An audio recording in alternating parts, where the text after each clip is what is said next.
16वां step कि नबी सल्लल्लाहु अलैहि वसल्लम, बुखारी और मुस्लिम की हदीस है, जब सजदे के लिए जाते तो आप सल्लल्लाहु अलैहि वसल्लम सजदे के लिए झुकते तो फरमाते कि मुझे अल्लाह ताला ने हुक्म दिया है कि मैं 7 आज़ा पर सजदा करूं। और फिर आप सल्लल्लाहु अलैहि वसल्लम ने 7 आज़ा गिनवाए।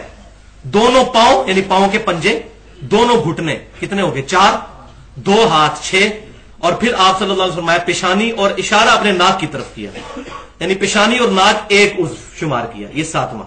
ये दोनों चीजें लगना जरूरी है।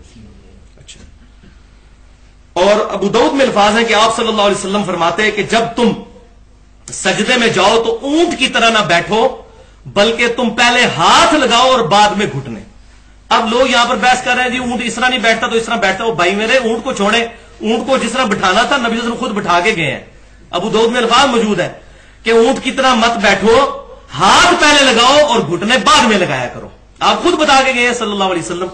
अच्छा, और इमाम बुखारी रहमतुल्लाह अलैह भी सही बुखारी में 803 नंबर हदीस के बाब में ये लेकर आए हैं कि इब्ने उमर रज़ियल्लाहु ताला अन्हु सजदे में जाते वक्त पहले हाथ लगाते थे, उसके बाद घुटने लगाया करते थे। और इसकी पूरी सनद जो है वो भी अल्हम्दुलिल्लाह अल-मुस्तदरक अल-हाकिम में भी और सही इब्ने हिब्बान में भी मौजूद है कि इब्ने उमर कहते हैं वो खुद भी यही अमल करते थे और कहते थे कि नबी सल्लल्लाहु अलैहि वसल्लम भी यही अमल करते थे कि हाथ पहले लगाते थे और घुटने बाद में लगाते थे। एक हदीस अबू दाऊद में मौजूद है कि आप सल्लल्लाहु अलैहि वसल्लम जो है वो घुटने पहले लगाने का हुक्म देते और हाथ बाद में। और वो हदीस जो है ज़ईफ है उसूल मुहद्दिसीन पर। क्यों? उसमें शरीक अल-काज़ी जो है वो मुदल्लिस है और अन से रवायत कर रहे हैं, और मुदल्लिस की अन वाली रवायत ज़ईफ होती है। अगर कोई कहता नहीं होती तो फिर वो उस हदीस को भी याद कर ले कि जो अपने जाहली नसब पर फख्र करे वो ये कर ले। उसमें हसन बसरी मुदल्लिस थे, इसमें शरीक मुदल्लिस। हम ये नहीं मिठा मिठा हापा हफ्ते कोड़ा कोड़ा थू थू, एक उसूल रखेंगे। और मैंने कई अहले हदीस भाइयों को बताया कि आप लोगों की ये मस्जिद में जो हदीस लिखी ये ज़ईफ है। रुकू में जो क़याम में सीने पे हाथ बांधने वाली जो हदीस उन्होंने लिखी है वो ज़ईफ है, जो मैंने बयान की वो ठीक है। इब्ने खुज़ैमा से वाइल बिन हुजर कहते हैं कि नबी सल्लल्लाहु अलैहि वसल्लम दायां हाथ बाएं पर सीने पर बांधते थे। ये रवायत ज़ईफ है, इसमें सुफियान सौरी मुदल्लिस है। जिस तरह इब्ने मसूद रज़ियल्लाहु तआला वाली तिरमिज़ी की बगैर रफ़ुल यदैन वाली हदीस में सुफियान सौरी मुदल्लिस है, इसमें भी सुफियान सौरी मुदल्लिस है, लिहाजा ये भी ज़ईफ है। तो मैं इसमें अल्हम्दुलिल्लाह कोई ज़ईफ रवायत नहीं बयान कर रहा, जो चाहे मेरे हाथ में भी थी मैंने नहीं बयान की, ईमानदारी के साथ अल्हम्दुलिल्लाह। 17वां पॉइंट रसूलुल्लाह सल्लल्लाहु अलैहि वसल्लम, बुखारी और मुस्लिम में है कि आप सल्लल्लाहु अलैहि वसल्लम सजदे में नाक और पेशानी जमीन पर खूब जमा कर रखते, अपने बाजुओं को अपने पहलुओं से अलग कर देते, दोनों हथेलियां कंधों के बराबर जमीन पर रखते और अपने कानों को कानों के बराबर भी रखते, दोनों तरह साबित है। और सजदे में आप सल्लल्लाहु अलैहि वसल्लम अपने हाथ जमीन पर रखते तो ना उन्हें बिछाते और ना ही बोझ समेटते। और आप सल्लल्लाहु अलैहि वसल्लम अपने पांव की उंगलियां किबला रुख रख लेते और पांव की दोनों एड़ियां मिला लेते। पिछले सारे अल्फाज तो बुखारी और मुस्लिम में और सुनन अबी दाऊद निसाई में है। ये आखिरी अल्फाज जो है कि एड़ियां जोड़ लेते सजदे में, ये अल्फाज अल-मुस्तदरक अल-हाकिम में सही सनद के साथ मौजूद है और अल्हम्दुलिल्लाह सही इब्ने हिब्बान में भी मौजूद है कि सैयदा आयशा कहती है मैंने नबी सल्लल्लाहु अलैहि वसल्लम को सजदे में इस हाल में देखा कि आपकी दोनों जो एड़ियां हैं जो मिली हुई थी। अब यहां पर सिर्फ अहले हदीस भाई सुन्नत पर अमल करते हैं, लेकिन वो दूसरी बहुत बड़ी खराबी में मुब्तला है कि वो खाली एड़ियां जोड़ी होती हैं और पांव के पंजे किबला रुख नहीं होते मुड़ के, बाद में पांव उठाए भी होते हैं। तो ये बात गलत है। पांव अगर उठ जाते नमाज टूटती नहीं है, दोबारा पांव नीचे रख लें। ये बड़ा अजीब मशहूर है कि जी वो सज्जा जेड़ा अंगूठा होता है किला होता है नमाज का, दायां अंगूठा अगर पांव का हिल गया तो नमाज टूट गई। कोई ऐसी बात नहीं।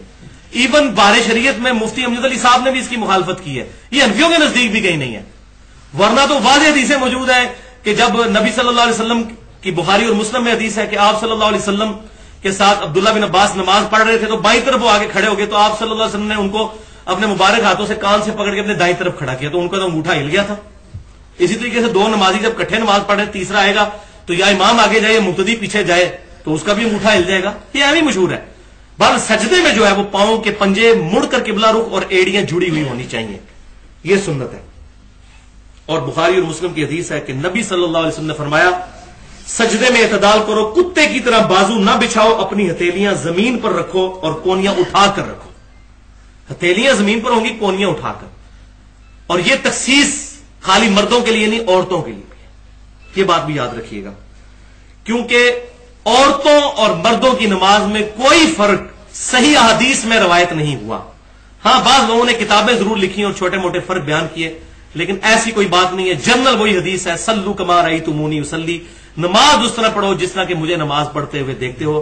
اور اگر آپ اب دیکھیں جو غیر مسلم مسلمان ہو رہے ہیں وہ نمازیں ان کی عورتیں بھی مردوں کی طرح ہی پڑھتی ہیں. باقی یہ کہنا نہیں وہ پردہ نہیں اور یہ نہیں وہ نہیں، تو عورتوں کے لیے جگہ ہی الگ ہوتی ہے نماز پڑھنے کی، وہ عورتوں میں ہی نماز پڑھیں گے. اس حساب سے اگر پردہ نہیں ہے تو پھر مردوں کا بھی تو پردہ ہونا چاہیے، ان کو بھی اس طرح بچھ کے سجدہ کرنا چاہیے. اور آپ صلی اللہ علیہ وسلم فرما رہے ہیں کتے کی طرح بازو مت بچھاؤ. تو بالکل یہ کڑک ہو کے جس طرح مرغیاں بیٹھ جاتی ہیں اس طریقے سے نماز پڑھنا، یہ جس طرح عورتیں عموماً پڑھتی ہیں، یہ ثابت نہیں ہے صحیح سند کے ساتھ. 19 نمبر سٹیپ، رسول اللہ صلی اللہ علیہ وسلم سجدوں میں دعائیں جو فرماتے تھے وہی دعائیں ہیں جو رکوع میں ہیں، صرف فرق ہے ایک، وہاں سبحان ربی العظیم اور یہاں سبحان ربی الاعلی پڑھنے کا حکم دیتے. صحیح مسلم میں بھی ہے، سنن نبی داؤد میں بھی، سنن ابن ماجہ میں بھی. باقی وہی ہیں سبحانک اللہم ربنا وبحمدک اللہم اغفر لی اور سبوح قدوس رب الملائکۃ والروح.